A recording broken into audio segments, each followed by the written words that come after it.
नमस्कार साथियों, N G के वी यूट्यूब क्लासेज में आपका स्वागत है। साथियों, शुरू कर रहे हैं आज हम आरपीएससी सेकंड ग्रेड का द्वितीय श्रेणी 2010 में आया हुआ पेपर, जो शिक्षा मनोविज्ञान के महत्वपूर्ण प्रश्न थे, उनका हल करेंगे। तो शुरू करते हैं आज का ये टेस्ट। साइकोलॉजी शब्द की उत्पत्ति किस भाषा से हुई है? साइकोलॉजी शब्द की उत्पत्ति किस भाषा से हुई है? अंग्रेजी, रूसी, लैटिन, स्पेनिश? तो साथियों, लैटिन भाषा से साइकोलॉजी शब्द की उत्पत्ति किससे हुई है? लैटिन भाषा से हुई है। आपका आंसर होगा अगर लैटिन नहीं होता है तो आपको ग्रीक करना है। ठीक है, लैटिन नहीं है तो ग्रीक करना है, ग्रीक नहीं है तो लैटिन करना है। नेक्स्ट क्वेश्चन, निम्न में से कौन सा क्षेत्र मनोविज्ञान के अंतर्गत नहीं आता है? प्रायोगिक मनोविज्ञान, व्यक्तिगत मनोविज्ञान, असामान्य मनोविज्ञान एवं औद्योगिक मनोविज्ञान? तो आपका आंसर क्या होगा? आंसर होगा साथियों असामान्य मनोविज्ञान। यानी कि प्रायोगिक मनोविज्ञान भी होता है, व्यक्तिगत मनोविज्ञान भी होता है और औद्योगिक क्षेत्र में भी मनोविज्ञान का उपयोग किया जाता है, लेकिन असामान्य मनोविज्ञान में नहीं होता है। तो आपका आंसर होगा स। नेक्स्ट क्वेश्चन, निम्न में से किसमें शिक्षा मनोविज्ञान उपयोगी नहीं है? किसमें शिक्षा मनोविज्ञान उपयोगी नहीं है? बालकों में, मानसिक अस्वस्थ का पता लगाने में, शिक्षण विधियों के चयन में, छात्रों की अभिप्रेरित करने में, पशुओं पर प्रयोग करने में? तो आपका आंसर क्या होगा? आंसर होगा पशुओं पर प्रयोग करने में। पशुओं पर प्रयोग करने में मनोविज्ञान उपयोगी नहीं है। उपयोगी नहीं है पूछ रहा है, तो ठीक है साथियों, तो पशुओं पर प्रयोग करने में उपयोगी नहीं है। ठीक है, नेक्स्ट क्वेश्चन, निकट दूर सिद्धांत में विकास किस प्रकार है? निकट दूर सिद्धांत में विकास किस प्रकार है? केंद्र से सिर की ओर, ऊपर से नीचे की ओर, दोनों बराबर, दोनों ओर बराबर, या ऊपर से नीचे या नीचे से ऊपर की ओर? साथियों, आंसर क्या होगा? निकट दूर सिद्धांत किस पर आधारित है? तो आपका आंसर होगा केंद्र से सिर की ओर। आपका आंसर केंद्र से सिर की ओर। नेक्स्ट क्वेश्चन, सीखने का अंतर्दृष्टि सिद्धांत किसकी देन है? सीखने का अंतर्दृष्टि सिद्धांत किसकी देन है? संरचनावादियों की, गेस्टाल्टवादियों की, मनोविश्लेषणवादियों की, व्यवहारवादियों की? तो आपका आंसर क्या होगा? आंसर होगा साथियों सीखने का अंतर्दृष्टि सिद्धांत गेस्टाल्टवादियों की देन है। तो आपका आंसर ब होगा। ठीक है, ब। नेक्स्ट, पावलोव के प्रयोग में भोजन को अनुबंधन की भाषा में क्या कहा है? अनुबंधन की भाषा में क्या कहा गया है? अनुबंधित उद्दीपक, अनुबंधित उद्दीपक, अनुनाबंधित उद्दीपक या अनुनाबंधित अनुक्रिया? क्या कहते हैं? अनुबंधित उद्दीपक, अनुबंधित अनुक्रिया, अनानुबंधित उद्दीपक या अनानुबंधित क्रिया? तो आपका आंसर होगा साथियों स। क्या होगा? स।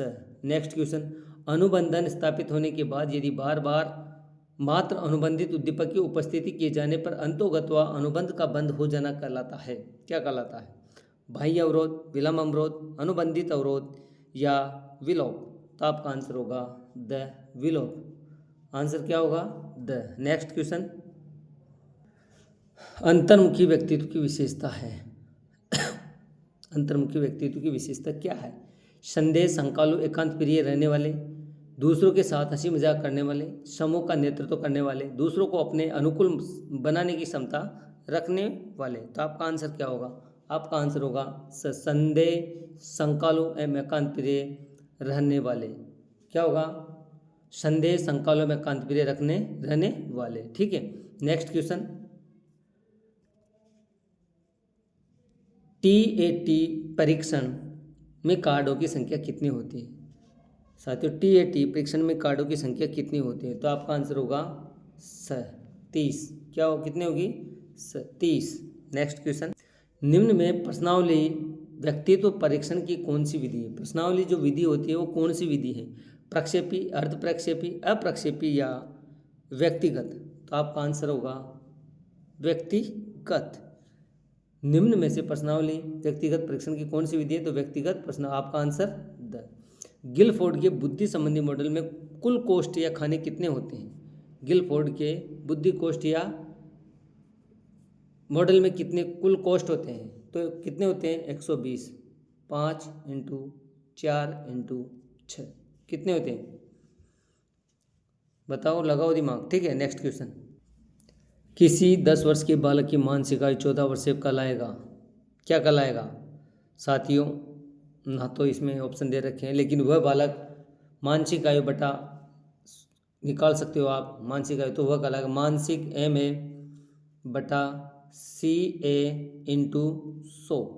निकाल के देखो, आपका आंसर होगा प्रतिभाशाली। ठीक है, तो यहाँ पर प्रतिभाशाली आंसर प्रतिभाशाली होगा जहाँ भी होगा। ठीक है, नेक्स्ट क्वेश्चन, एक बालक अनुपयोगी प्लास्टिक थैलियों से कलात्मक वस्तु बनाता है, यह क्या दर्शाता है? यह उसकी सृजनात्मकता का लक्षण दिखाता है। ठीक है, तो आपका आंसर होगा सृजनात्मकता। नेक्स्ट क्वेश्चन, स्नेह प्राप्त करने की इच्छा अभिप्रेरणा के संदर्भ में क्या है? स्नेह प्राप्त करने की इच्छा अभिप्रेरणा के संदर्भ में क्या है? अस्वाभाविक अभिप्रेरणा, कृत्रिम अभिप्रेरणा, नकारात्मक अभिप्रेरक एवं अर्जित अभिप्रेरक। तो आंसर क्या होगा? स्वाभाविक प्रेरक या स्वाभाविक अभिप्रेरणा, कृत्रिम अभिप्रेरणा, नकारात्मक या अर्जित। तो आपका आंसर होगा स्वाभाविक अभिप्रेरक ना, आपका आंसर होगा नेक्स्ट क्वेश्चन, क्रिया को प्रारंभ करने, जारी रखने व नियंत्रण करने की प्रक्रियाएं। क्रिया को प्रारंभ करने, जारी रखने व नियंत्रण करने की प्रक्रियाएं अधिगम, सृजन, संतुलन या अभिप्रेरणा क्या कहलाएगी? तो वह कहलाएगी अभिप्रेरणा। क्रिया को आरंभ करने, जारी रखने की नियंत्रण अभिक्रिया को अभिप्रेरणा कहते हैं। तो आपका आंसर नेक्स्ट क्वेश्चन, इनमें से कौन सा कृत्य बाल अपराध नहीं है? बाल अपराध नहीं है नशा करना, कक्षा में नींद निकालना, कक्षा से भाग जाना, झूठ बोलना। तो बाल अपराध के अंतर्गत नहीं आएगा। तो कक्षा में नींद निकालना बाल अपराध के अंतर्गत ये स्वाभाविक क्रिया है। तो आपका आंसर होगा ब। ठीक है, नेक्स्ट क्वेश्चन, एक बालक जो गणित के अतिरिक्त अन्य विषयों में सामान्य है जबकि गणित में बहुत निम्न उपलब्धि रखता है, ऐसे बालक को निम्न में से किस श्रेणी में रखा जाएगा? पिछड़े बालक, मंदबुद्धि बालक, औसत बालक या मन संतापी बालक। तो आपका आंसर क्या होगा? आंसर होगा आपका पिछड़े बालक। आंसर आपका पिछड़े बालक। नेक्स्ट क्वेश्चन, एक वयस्क का कठिन परिस्थिति में बच्चों की तरह रोना किस प्रकार की प्रतिरक्षण प्रणाली है? एक वयस्क का कठिन परिस्थिति में बच्चों की तरह रोना किस प्रकार की प्रतिरक्षण प्रणाली? क्षतिपूर्ति, प्रक्षेपण, प्रतिपुष्टि या प्रतिगमन। तो आपका आंसर होगा प्रतिगमन। आंसर क्या होगा? प्रतिगमन। नेक्स्ट, उच्च स्व प्रत्यय की सांकेतिक विशेषता है। उच्च स्व प्रत्यय की सांकेतिक विशेषता है दिव्य स्वप्न, आत्मविश्वास की कमी, उच्च बुद्धि या अभिक्षमता। तो आपका आंसर क्या होगा? आंसर होगा आपका दिव्या स्वप्न। ठीक है, नेक्स्ट क्वेश्चन, छात्र सक्रिय भूमिका निभाते हुए आपस में चर्चा कर निष्कर्ष निकालने, शिक्षक सुविधा प्रदाता की भूमिका में हो उस यह किस उपागम की विशेषता है? उपागम प्रणाली, निर्मित वाद उपागम या मृत्यु उपागम या मल्टीमीडिया उपागम।